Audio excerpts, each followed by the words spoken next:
Bapa di surga, kami mengucap syukur kalau hari ini kami boleh ada sebagaimana kami ada. Terima kasih buat hari, buat waktu yang Kau berikan bagi kami, sehingga hari ini kami boleh merenungkan kebenaran firman-Mu. Berbicaralah atas kami semuanya, sehingga setiap kebenaran firman-Mu hari ini menjadi terang dalam setiap jalan-jalan kehidupan kami, sehingga kami boleh memuliakan Tuhan dalam setiap gerak langkah kehidupan kami.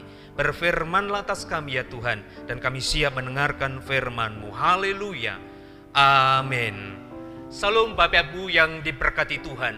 Saya sangat senang sekali ketika hari ini kita boleh berjumpa lagi dengan anugerah dan campur tangan Tuhan. Saya percaya sampai detik ini kita survive, kita hidup, dan kita masih bisa berkarya dalam setiap kehidupan kita. Itu karena anugerah Tuhan yang luar biasa.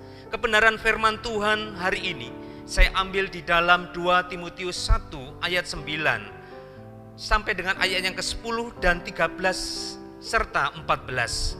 Firman Tuhan berkata, "Dialah yang menyelamatkan kita dan memanggil kita dengan panggilan kudus, bukan berdasarkan perbuatan kita, melainkan berdasarkan maksud dan kasih karunia-Nya sendiri yang telah dikaruniakan kepada kita dalam Kristus sebelum permulaan zaman, dan yang sekarang dinyatakan oleh kedatangan juru selamat kita Yesus Kristus, yang oleh Injil telah mematahkan kuasa maut dan mendatangkan hidup yang tidak dapat binasa." Ayat yang ke-13, "Peganglah segala sesuatu yang telah engkau dengar daripadaku sebagai contoh ajaran yang sehat, dan lakukanlah itu dalam iman dan kasih dalam Kristus Yesus.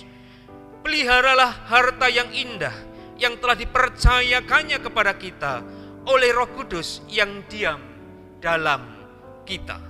Bapak Ibu yang dikasihi Tuhan, hari ini saya mau berbicara tentang memelihara harta yang indah. Ini sesuatu yang luar biasa. Berbicara tentang harta yang indah, ini berbicara tentang Injil Kristus. Jadi setiap orang yang mau di dalam Kristus Yesus harus menjaga firman Allah itu. Mengapa kita harus memelihara Injil Kristus? Yang pertama, karena Injil Kristus kita beroleh keselamatan. Di ayat yang ke-9 dikatakan kita diselamatkan bukan berdasarkan perbuatan kita, melainkan berdasarkan maksud dan kasih karunia-Nya sendiri. Beranjak dari firman Tuhan ini Bapak Ibu yang dikasihi Tuhan, maka setiap kita perlu memelihara harta yang indah itu. Harta yang luar biasa, di mana Rasul Paulus memberikan suratnya kepada Timotius untuk supaya dia tetap terus di dalam panggilannya, percaya kepada Tuhan Yesus, supaya walaupun di dalam segala hal dia harus tetap berharap sepenuhnya kepada Tuhan yang agung, Yesus Kristus Allah kita. Nah Bapak Ibu yang dikasihi Tuhan, mengapa kita harus memelihara Injil Kristus? Kalau kita melihat bahwa Injil Kristus itu adalah suatu kebanggaan bagi kita, karena dengan Injil Kristus setiap orang diselamatkan. Ketika mereka menerima Injil Kristus, maka setiap orang yang percaya akan diselamatkan. Yang menjadi pertanyaannya adalah, setiap kita hari ini apakah mau berproses? Apakah mau terus berjuang seperti yang Tuhan Yesus ingini? Nah ini yang harusnya menjadi suatu catatan bagi kita Bapak Ibu yang dikasihi Tuhan. Maka memelihara harta yang indah, yaitu Injil Kristus yang merupakan firman yang hidup itu penting dan suatu keharusan bagi setiap orang percaya. Maka setiap orang yang percaya harus memelihara harta yang indah ini, tak ternilai oleh apapun. Maka kalau kita seringkali hari ini kadangkala hanya asik memelihara hobi, kadangkala ketika kita sudah titik tertentu, sudah dalam keadaan yang hobi yang terus berlanjut, yang kemudian melupakan Tuhan, lalu apa yang mau dicari Bapak Ibu Saudara sekalian? Ketika sudah tersalur hobi itu, mau apa? Pertanyaannya yang menggelayut di dalam hati kita adalah, mau apa setelah hobi itu tersalur? Padahal ada hal yang luar biasa. Di ayat yang ke-14, peliharalah harta yang indah yang telah dipercayakannya kepada kita oleh Roh Kudus yang diam di dalam kita. Nah, Bapak Ibu yang dikasihi Tuhan, kadangkala kita lupa bahwa sebenarnya hidup kita harus kita rajut dengan baik dengan Tuhan. Bagaimana memelihara firman Tuhan itu tetap harus survive di dalam hati kita, dalam iman kita, yang kadangkala itu kita lupakan. Yang kedua, kadangkala kita asik dengan kecantikan, kegantengan, lalu kita lupa bahwa diri kita hidup hari ini dipanggil oleh Kristus Yesus harusnya memelihara Injil, firman yang hidup itu, yaitu Yesus Kristus itu sendiri yang boleh kita hidupi di dalam hidup kita. Ketika kita terjebak di dalam kehidupan secara lahiriah, lalu kecantikan itu menjadi suatu prioritas dalam hidupnya. Kadangkala kita sebagai wanita mungkin kita asik dengan pedikur, manicure dan lain sebagainya, lalu kemudian kalau sudah cantik mau apa?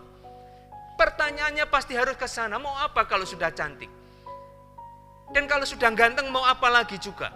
Kadangkala yang pria-pria, yang bapak-bapak mau fitness, nge-gym, lalu kemudian kalau sudah gagah lalu mau apa? Pertanyaannya adalah, ketika kita melupakan pemeliharaan iman kita di dalam Yesus Kristus, itu yang menyedihkan, saudara. Mungkin hari ini kita diasihkan dengan kesibukan kita yang luar biasa, sehingga kemudian akhirnya kita tidak memiliki waktu dengan Tuhan. Padahal kita harus memelihara harta yang indah itu.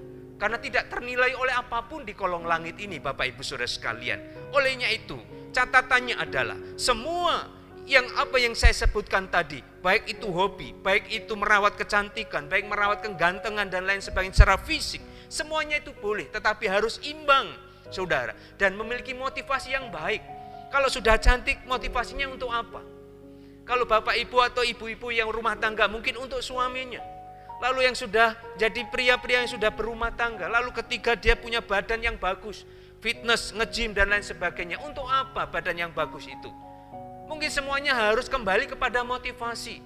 Kalau motivasinya hanya untuk lahiriah, stop dengan itu semuanya. Olahraga boleh, hobi boleh semuanya, tetapi harus seimbang. Bagaimana kita juga memprioritaskan Tuhan dalam hidup kita. Bagaimana memelihara Injil Kristus itu supaya kita jadi berkat. Saudaraku, yang kedua, mengapa kita harus memelihara Injil Kristus? Yang kedua adalah karena dengan Injil Kristus kita tetap terus berani menjadi saksi. Di ayat yang ke-8, saudara. Di ayat yang ke-8 dengan jelas dikatakan seperti ini.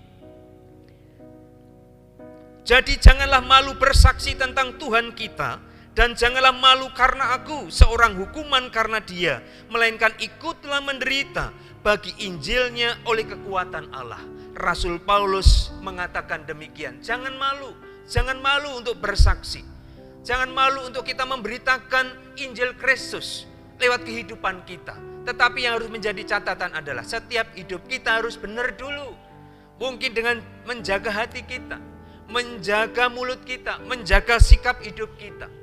Karena kadangkala ketika kita menjadi anak-anak Tuhan, kita lupa bahwa kita adalah anak-anak yang dipanggil oleh Tuhan dari dunia yang gelap ini. Untuk kita diselamatkan, untuk kita boleh ditebus setiap dosa-dosa kita dan kita menjadi milik Allah. Tetapi pertanyaannya adalah, apakah setiap saudara dan saya melakukan perintah Tuhan Yesus dalam setiap kehidupan kita? Maka kalau hari ini ketika kita mau bersaksi, maka kita juga harus memperbarui hidup kita. Kita harus menata hidup kita supaya setiap apa yang kita saksikan kepada orang lain, mereka bisa melihat hidup kita.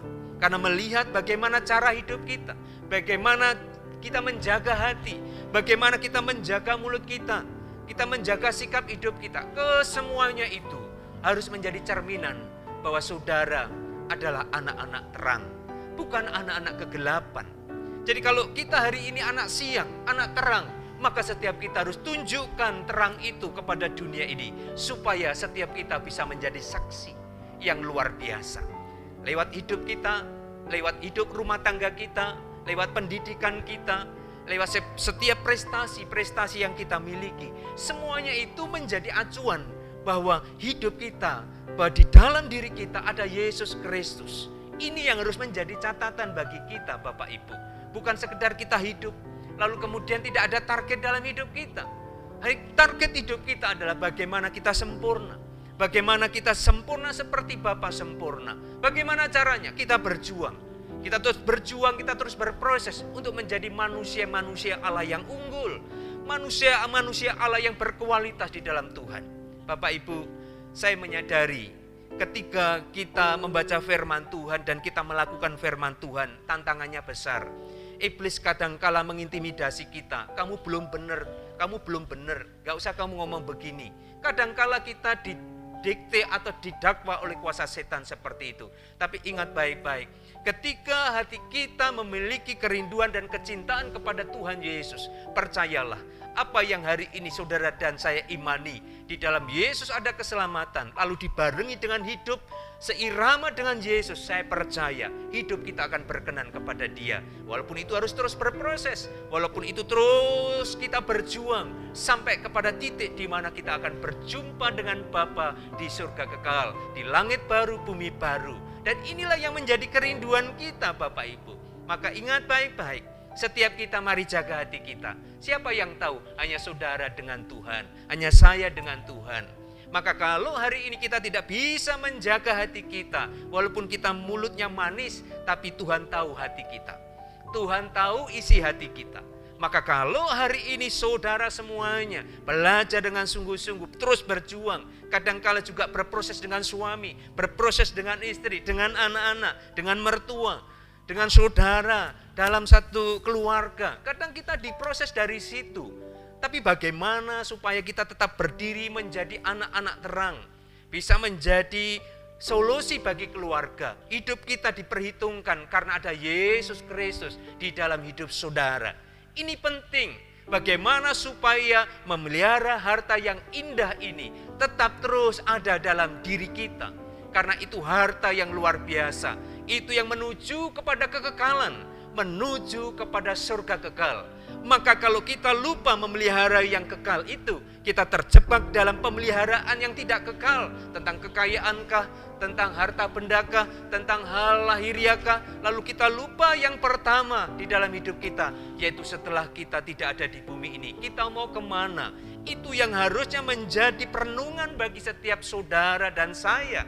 Dan saya juga mengerti bahwa hidup saya juga tidak sempurna. Tetapi kalau hari ini kita mau terus berjuang, seperti yang Bapak inginkan untuk setiap anak-anaknya itu sempurna, ayo berjuang sampai titik tertentu kita tetap didapati, tetap setia di dalam Tuhan. Yang ketiga, Bapak Ibu Saudara sekalian, mengapa kita harus memelihara Injil Kristus? Yang ketiga adalah karena Injil Kristus kita akan tetap bertahan walaupun dalam penderitaan mengikut Yesus. Di ayat yang ke-12, menderita karena Yesus, kita tidak perlu malu karena kita tahu kepada siapa kita percaya. Hari ini ketika saudara dipanggil di dalam kegelapan menuju kepada terang, buktikan bahwa apa yang kita sembah dan sesembahan kita di dalam Yesus Kristus tidak salah. Sehingga hari ini kita boleh buktikan dan kita boleh bersaksi kepada orang banyak. Dan walaupun mungkin kita bersaksi lalu orang kemudian membuat kita menderita, tidak masalah. Rasul Paulus sudah melakukan itu. Dan kita harusnya bangga, kita memiliki Tuhan Yesus yang kita layani, yang hari ini kita bisa terus mencintai dan mempercayai Dia. Walaupun kita menderita, ingat baik-baik, kita tidak perlu kemudian down, tidak perlu kemudian bersungut-sungut. Kita justru malu kalau kita sebagai anak Tuhan, kalau kita masih memiliki tabiat pencuri, tidak jujur, kemudian kita tidak menghormati orang lain. Ini kita malu. Tapi kalau kita ini mau menyaksikan kebaikan Tuhan Yesus dalam hidup kita, tidak perlu kita malu, Bapak Ibu. Yang keempat, menganggap remeh orang lain, menganggap orang lain itu tidak level. Lalu sebagai suami atau istri masih suka selingkuh dan lain sebagainya. Jangan ada lagi dalam hidup kita, supaya kita menjadi berkat, supaya harta yang indah itu bisa kita miliki. Dan harta yang indah itu menjadi modal untuk kita bersama-sama masuk ke dalam kerajaan Bapa di surga kekal. Kami mengucap syukur Bapa yang baik, buat kebenaran firman-Mu, buat kasih setia-Mu. Kalau hari ini Tuhan terus memberkati kami, memampukan kami untuk kami terus bertahan dalam iman, pengharapan kami di dalam Engkau, di dalam Yesus Kristus Tuhan. Roh Kudus tuntun kami supaya kami tetap terus bertahan di dalam Engkau. Walaupun kami harus berjuang, walaupun kami harus berproses dalam hidup ini, kadang sakit, kadang tersayat-sayat, tetapi hari ini Roh Kudus mampukan kami supaya kami menjadi manusia-manusia yang layak Engkau ingini. Inilah kerinduan kami. Bapa, kami mengucap syukur buat kebenaran firman-Mu. Dan berkati setiap umat-Mu ya Tuhan. Dimanapun mereka berada, berkati umat-Mu. Dalam kondisi apapun, dalam kondisi sakitkah, dalam masalah-masalah keluargakah, Tuhan berkatilah kehidupan mereka. Hamba-Mu juga berdoa bagi Bapak Gembala. Tuhan berkati kekuatan kesehatan bersama istri dan anak-anak. Kiranya Tuhan menyertai dan memberkati. Tim pastoral Tuhan memberkati. Para majelis, para aktivis gereja, Tuhan memberkati mereka semuanya. Kami bersyukur ya Tuhan buat berkat anugerah-Mu. Kami juga berdoa Tuhan Yesus untuk bangsa kami, presiden kami dan jajarannya. Kami menyerahkan bangsa kami dalam tangan Tuhan. Engkau memberkati presiden kami ya Tuhan. Supaya Tuhan dengan presiden yang takut akan Engkau, kami percaya bangsa ini dipulihkan. Bangsa ini terus memuji Engkau. Dan anak-anak Tuhan selalu bersuka cita kepada Engkau. Terima kasih Tuhan Yesus, amankan bangsa ini dari segala pemberontakan, segala hal yang tidak baik yang ingin menggoncang keberadaan kedamaian bangsa kami Tuhan. Kami berdoa di dalam nama Tuhan Yesus Kristus. Berkati bangsa kami, lindungi bangsa kami. Kami juga menyerahkan Tuhan setiap hamba-hamba Allah, para gembala-gembala sidang, para evangelis, para orang-orang yang mengabdikan hidup untuk melayani Tuhan. Berkatilah mereka semuanya. Terima kasih Tuhan Yesus, kami menyerahkan jemaat-Mu Tuhan ke depan, ke dalam tangan pengasihan-Mu, dalam pekerjaan mereka, baik sebagai PNS, sebagai wirausaha, baik sebagai orang yang berwirausaha dan juga Tuhan studi. Berkatilah kehidupan mereka. Dan pada akhirnya Bapak Ibu yang dikasihi Tuhan, angkat tangan dan terimalah berkat dari Bapa di surga. Berkat anugerah dari Tuhan Yesus Kristus, penyertaan daripada Roh Kudus menyertai dan memberkati engkau mulai hari ini sampai selama-lamanya.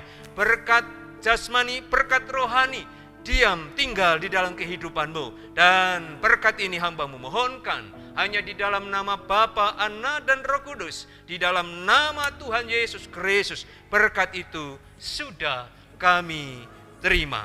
Haleluya. Amin. Tuhan Yesus memberkati kita semuanya. Shalom.